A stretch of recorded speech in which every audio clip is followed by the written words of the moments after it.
Welcome to the Produce Reporter Week in Review. This is going to be a prediction rather than a review. We are in 2026, the year of a Winter Olympics and a World Cup in the United States and Canada and Mexico. It's going to be a great year, and we have all sorts of predictions. I'm joined by Pamela Riemenschneider, retail expert and speaker on produce industry trends and analysis.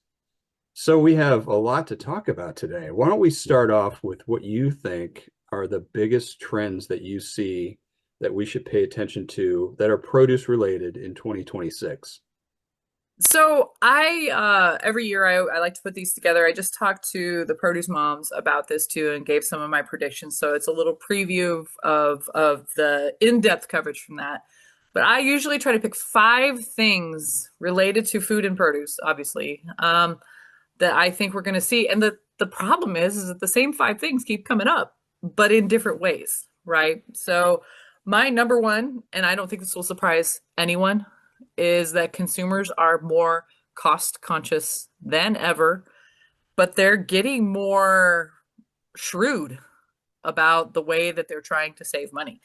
And I think that is influencing the way that they're shopping, and it's influencing the way that brands are taking produce to them, or it should be, influencing the way that we are messaging fruits and vegetables to consumers. I think the message most importantly should be you can totally do this for cheap when it comes to produce, because I think that that's message is getting lost in translation. We think of fruits and vegetables as this inexpensive thing. One of the things that I've been doing, I was influenced by social media to do, and I think we need to pay more attention to this.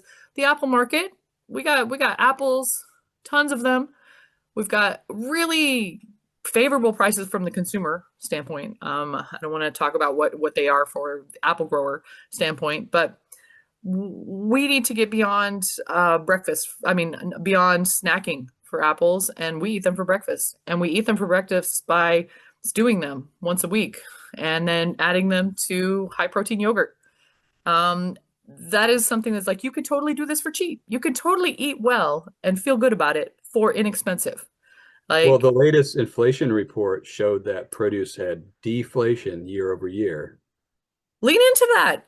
Yes, Toot that horn. If we're seeing lower prices in the produce department, we need to be talking about it more. We need to be framing every moment of marketing to consumers when we're talking about fruits and vegetables in the value of eating them, because it's not just your pocketbook value, although that is the top value for a lot of consumers. Kroger's got that new report out with the 85-51 of physical health goals and all this stuff, and their planned New Year's Eve purchases. Uh, there's not a lot. 39% of people said fruits or vegetables, but let's talk about the way that they're planning to eat them in the new year.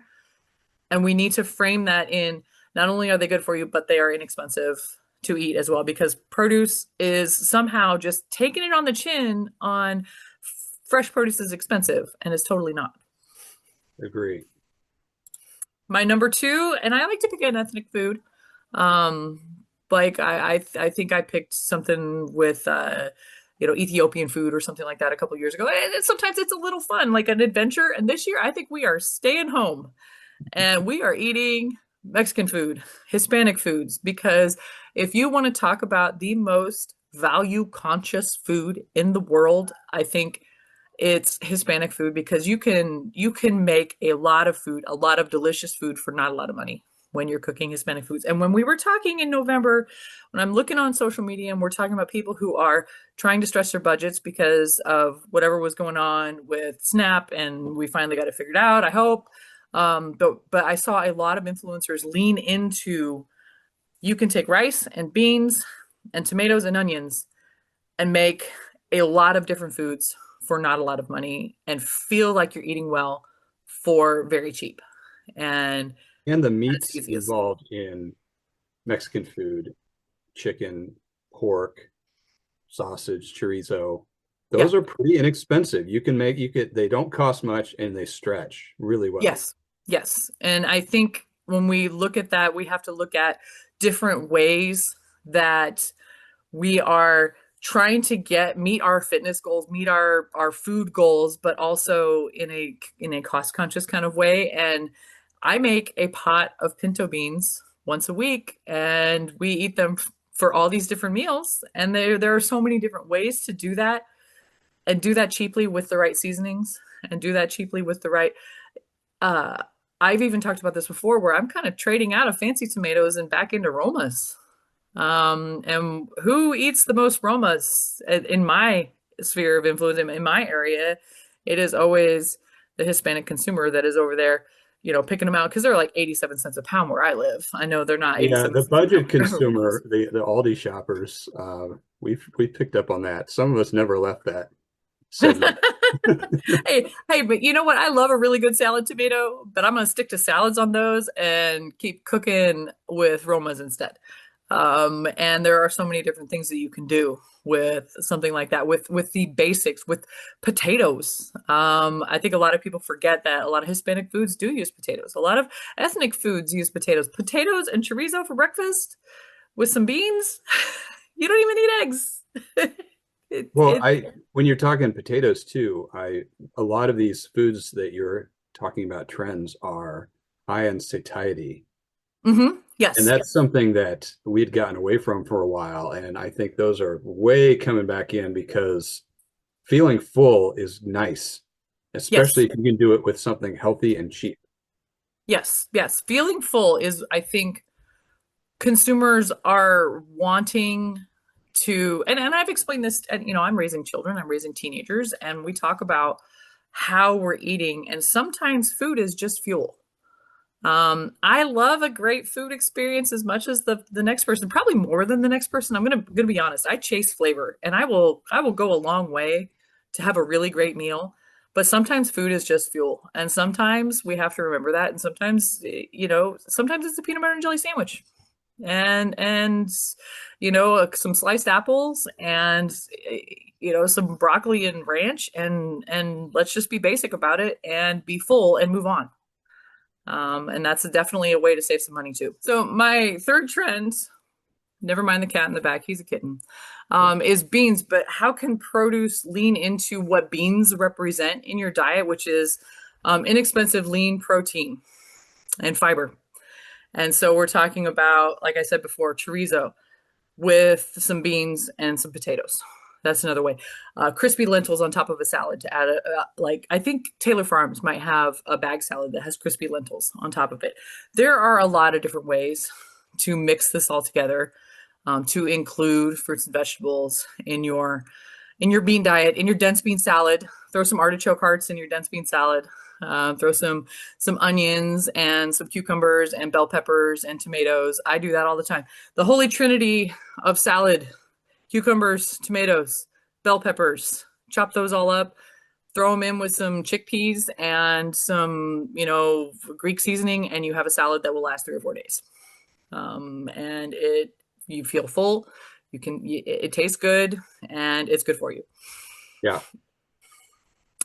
Number four, foods. We've touched on this a little bit. Foods with function in mind. And this is different, and this is going to sound expensive, but I don't know how many sports parents out there are feeding their kids Uncrustables, but mine are eating plenty of them.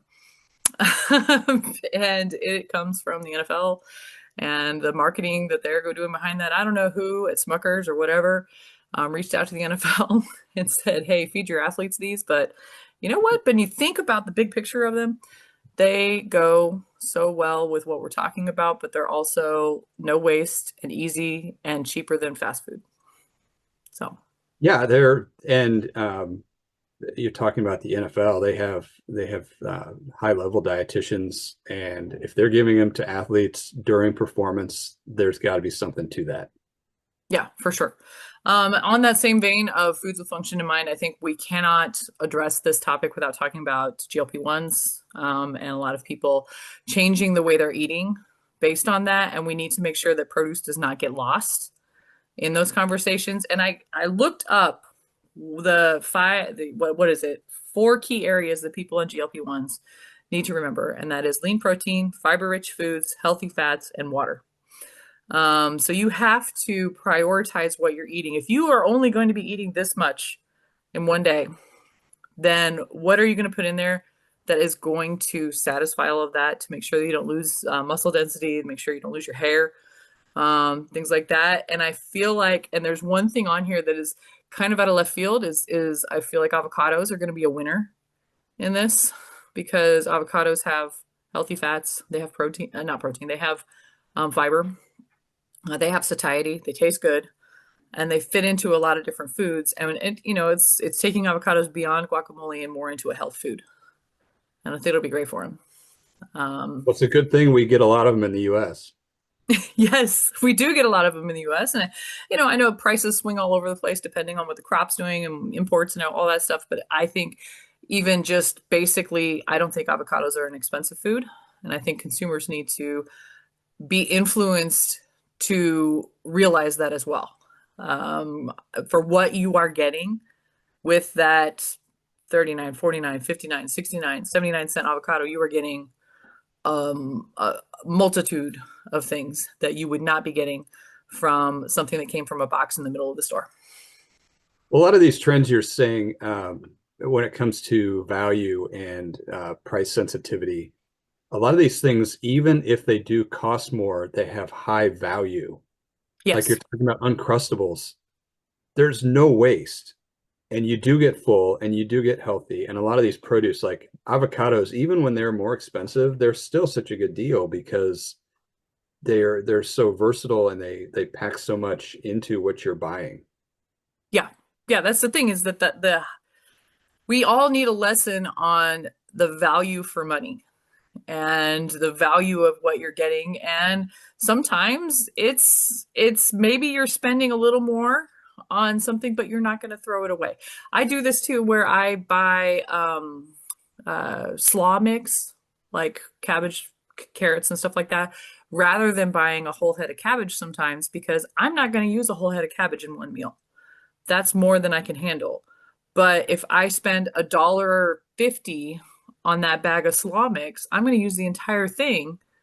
And that way I'm not wasting anything, but I'm also getting the vegetables in what I was doing. I'm usually making stir fry when I do that. My last topic was chronically online consumers and the influence that you get from them. And I think we just need to make sure that we have our finger on the pulse of food trends. Right now, sweet potatoes are all over social media, and it's because people are air frying them and sticking cheese in them. Hey, great way to eat them. You just need to make sure you're paying attention to stuff like that.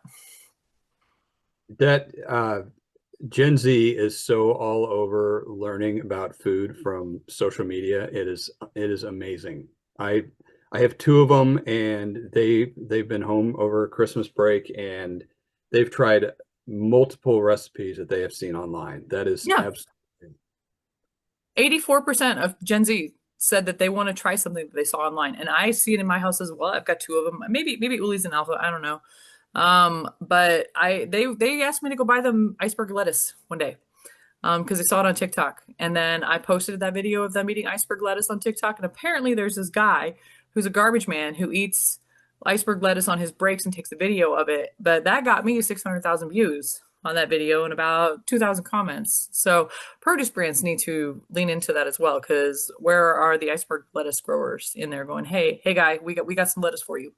There are ways to pay attention to that and lean into that as well.